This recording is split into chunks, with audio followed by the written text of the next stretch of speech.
उस अस्पताल में ऐसा कोई भी बेड नहीं था कि मतलब उस बच्ची को इलाज के लिए दिया जाए। इस परिवार को मिलने जाना, उनका हाल चाल जानना, उस परिवार को सहानुभूति देना अगर राजनीतिक है तो मैं मानती हूँ कि ऐसे राजनीतिक नेता को और बढ़ चढ़ के हिस्सा। आरजेडी की सरकार बनेगी तो किस तरह से स्वास्थ्य व्यवस्था रहेगी? एक गर्भवती महिला को एम्बुलेंस नहीं मिला, वो महिलाओं को खाट पे ले जा। हेलो नमस्कार, अभी आप देख रहे हैं सपोर्ट बिहार। तो हमारी मौजूदगी अभी मधुबनी जिला में है और अभी हमारे साथ मौजूद है राजद जिला अध्यक्ष बबीता कुमारी जी, और इनसे आज बातचीत करने वाले हैं कि 4-5 रोज़ पहले जो है एक मुजफ्फरपुर में घटना हुआ, 9 साल के बच्ची के साथ दुष्कर्म हुआ और पीएमसीएच में जिस तरह उन बच्ची के साथ जो है बेड नहीं दिया गया और इसके कारण जो है उनको मौत हो गया।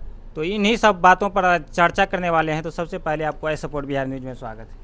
बहुत बहुत धन्यवाद।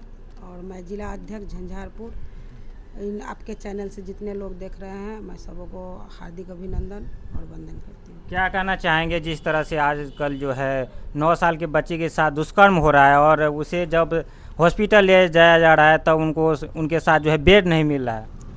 ये तो हमको लगता है कि आए दिन ऐसी घटनाएं होती रहती है। और इससे पहले भी आप देखे होंगे कि जिस तरह से मुजफ्फरपुर में हुआ उसी तरह से दरभंगा में भी कुछ दिन पहले हुई थी, 2-4 माह पहले। आए दिन दहाड़े कहीं भी आप देखिए कि इस डबल इंजन की सरकार में कहीं भी महिलाएं बच्ची सेफ नहीं है। इसलिए नहीं है कि सिर्फ उनका नारा ही इतना है कि बेटी बढ़ाओ बेटी पढ़ाओ, ऐसा कुछ नहीं है। इस तरह का जो उनका सिर्फ नारा जो शेड्यूल में रखते हैं, लेकिन वो बेटियों के साथ किस तरह से व्यवहार हो रहा है आए दिन, इस पे ये सरकार कुछ बोल नहीं रही है, कुछ एक्शन नहीं लिया जा रहा है। आप भी देख रहे हैं और हम भी देख रहे हैं। तो आप ये क्या कह रहे हैं कि जैसे अभी स्वास्थ्य विभाग में मंगल पांडे जी हैं, मंगल पांडे जी को इस पे एक्शन लेना चाहिए ना आज तक उस पे कोई वो बयान दिए हैं, ना इस तरह का कुछ किए हैं, ना वो पूरी पीड़ित परिवार से मिले हैं।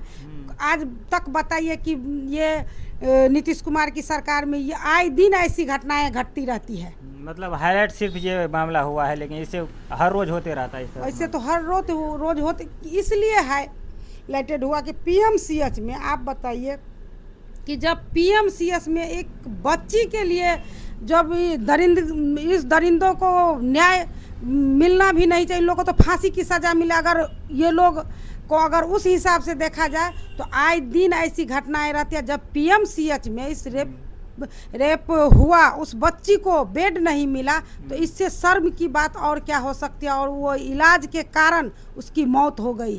अगर समय पे उसका इलाज होता, 2 घंटा तक उस अस्पताल में ऐसा कोई भी बेड नहीं था कि मतलब उस बच्ची को इलाज के लिए दिया जाए। और न इलाज के लिए कोई कंपाउंडर न डॉक्टर कोई भी चिकित्सा आए नहीं। इस तरह की घटना पे अगर आप लोग एक्शन नहीं ले रहे हैं तो बताइए ना, आप लोग कहाँ बेटी बढ़ाओ बेटी पढ़ाओ का नारा लगा रहे हैं, बेटी हमारी सुरक्षित है, कहाँ सुरक्षित है? आए दिन ऐसी घटनाएं घटती रहती है। जब पीड़ित परिवार से मिलने के लिए तेजस्वी यादव गए तो बहुत लोगों ने कहा कि राजनीतिक सेकने जा रहे हैं, रोटी सेकने। आप बताइए, तो राजनीतिक सेकने का काम कौन करते हैं? जब इलेक्शन आता है, जब विधानसभा का चुनाव आता है, उस समय में आए दिन देश में ऐसी घटनाएं घटती है कि वो मतलब सोच के भी आदमी का दिल दहल जाता है कि ऐसी घटनाएं कब होती है। उसका कहीं कोई आता पता नहीं रहता है कि ये चीज़ यहाँ से, इससे पहले पुलवामा हमला ले लीजिए, पहलगांव का ले लीजिए, आए दिन ऐसी घटनाएं घटती रहती है। लेकिन सरकार वो दिखावटी हवाई का बात करते हैं, न कुछ जानकारियाँ देते हैं, न कुछ जानकारियाँ किसी को मिलता है। लेकिन आप देखिए कि आजकल में इस तरह की घटनाएं तो आए दिन होती रहती है। कहीं भी महिलाएं से अपने, इससे पहले 4-5 रोज पहले देखे थे, परसों की बात देख रहे थे, सोशल मीडिया के माध्यम से आजकल सब पता लग रहा है। एक गर्भवती महिला को एम्बुलेंस नहीं मिला, वो महिलाओं को खाट पे ले जा करके उनके गार्जियन मतलब उनके परिजनों ने किसी हॉस्पिटल में एडमिट कराए। तो इससे शर्म की बात और क्या हो सकती है? बहुत सारे नेता जो है कैंडल मार्च निकाल रहे हैं। पीड़ित परिवार के लिए, उन्हें सहारा देने के लिए, इस पर क्या कहना चाहिए? तो वो तो कैंडल मार्च उस परिवार के लिए अगर कैंडल मार्च निकाला जा रहा है, हमारे नेता प्रतिपक्ष भी हमारे वहाँ पे हमारी महिलाएं सशक्तिकरण जो हमारी प्रदेश अध्यक्ष जीतू जायसवाल जी भी हैं, वो लोग भी प्रदेश कार्यालय में इस तरह की मतलब पुतला को जलाया गया, आप लोग भी देखे होंगे।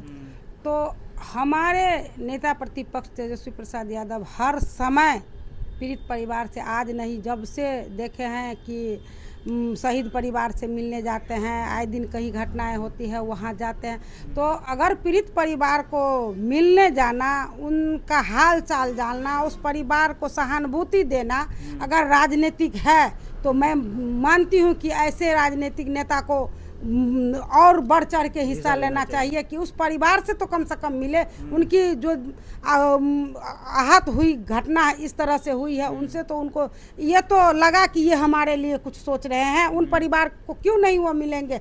अगर ऐसा रहता, हमारे नेता प्रतिपक्ष आज इस परसों की घटना है, वो वहाँ से जा रहे तो फिर रोड एक्सीडेंट में बाल बाल बचे हैं।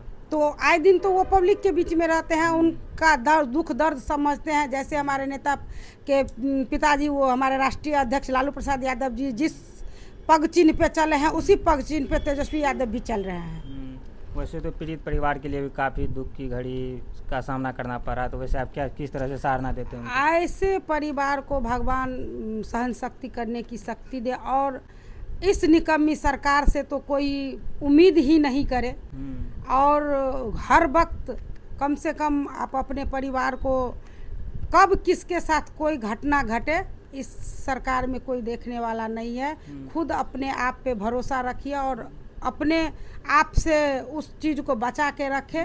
ये सिर्फ नारेबाजी देने में है, बाद बाकी इनके पास ऐसा कुछ नहीं है। आरजेडी की सरकार बनेगी तो किस तरह से स्वास्थ्य व्यवस्था रहेगी यहाँ पे? इससे पहले भी आप देखे होंगे कि कुछ दिनों के लिए हमारे नेता प्रतिपक्ष भी बने हुए थे। उस समय में बताइए कि स्वास्थ्य विभाग का क्या हाल चाल था। वो औचक निरीक्षण 12 बजे रात में भी करते थे। आप जाते थे तो हर समय बेड उपलब्ध रहता था, हर समय साफ सफाई रहती थी, हर समय हर एक चिकित्सक अपने अपने ड्यूटी पे लगे रहते थे। तो जब वो थोड़े दिन के लिए बने तो उसका इतना प्रभाव पड़ा। अगर वो 5 साल के लिए आते हैं तो हमको लगता है कि बिहार में बाहर आ जाएगा। क्या कहना चाहिए, जाते जाते क्या कहना चाहेंगे अपने? मैं यही कहना चाहती हूँ कि 2025 में इस बार तेजस्वी जी की सरकार बनेगी। और महिलाओं, खास करके हम महिलाओं से अपील करना चाहते हैं कि जब हमारी सरकार बनेगी तेजस्वी जी की, तो उस समय में हमारी महिलाओं को, माताओं को खाते में 2500 रुपया जो देने का वादा किए हैं वो भी मिलेंगे। माई बहन मान योजना के तहत 200 यूनिट बिजली फ्री मिलेगी। और पेंशन, जो भी पेंशन हो, चाहे वृद्धा पेंशन हो, विधवा पेंशन हो, विकलांग पेंशन हो। बिजली की बात किए तो एक बात और है कि बहुत लोगों का, गरीब आदमी का ये शिकायत रहता है कि स्मार्ट मीटर में काफ़ी ज़्यादा बिजली बिल आ रहा है। तो आप बताइए, इससे पहले भी तो बिजली का खपत तो हर परिवार में उसी तरह से होता था। किसी के परिवार में तो फैक्ट्रियाँ नहीं लगी है। जिस समय में बिजली मीटर का भी सुविधा नहीं था, जिस समय में अभी फिलहाल मीटर, इससे पहले जो पुराना मीटर लगा हुआ था, उस समय में ज़्यादा से ज़्यादा लोग लाल बल्ब का यूज करते थे, जो 100 वाट का एक आता था। अभी एक बल्ब के अपेक्षा 10 बल्ब जलता है। 8 वाट का जो रहता है, तो 8 वाट का तो 10 बल्ब कम से कम तो जला, या 10 नहीं तो 7 मान लीजिए। जब 7 बल्ब जला तो एक बल्ब की अपेक्षा 7 वाला, उस समय में 5 बल्ब 7 बल्ब 100 वाट का जलता था। उस समय में बिजली का बिल 50 रुपया 100 रुपया आता था। अभी जब वो सब डिजिटल हो गया, बल्ब को भी देखिए वाट घटा करके इतना दे दिया, पंखा भी उसी हिसाब से अब आ रहा है, मोटर भी उसी हिसाब से आ रहा है। पहले मिक्सी भी, एक मसाला पीसने वाला जो होता था, वो भी मतलब हाई वोल्टेज पे चलता था, अभी इन्वर्टर पे भी चल रहा है। तो जब उन लोगों का, उनका वाट कम हो गया तो फिर बिजली बिल कैसे आ रहा है ज़्यादा? इसमें भी धांधली हो रही है। तो धांधली तो हो ही रहा है, हर जगह धांधली है। बिना धांधली का आज तक ऐसा कोई भी ये स्मार्ट मीटर नहीं है, ये स्मार्ट चीटर है। मतलब हम लोगों के साथ ये धोखाधड़ी का काम कर रहे हैं। चलिए, बहुत बहुत धन्यवाद आपको। तो आप लोग इस विचार से क्या लगते हैं, अपना राय कमेंट बॉक्स में दीजिए। मिलते हैं किसी नेक्स्ट वीडियो में, तब तक के लिए जय हिंद, जय भारत।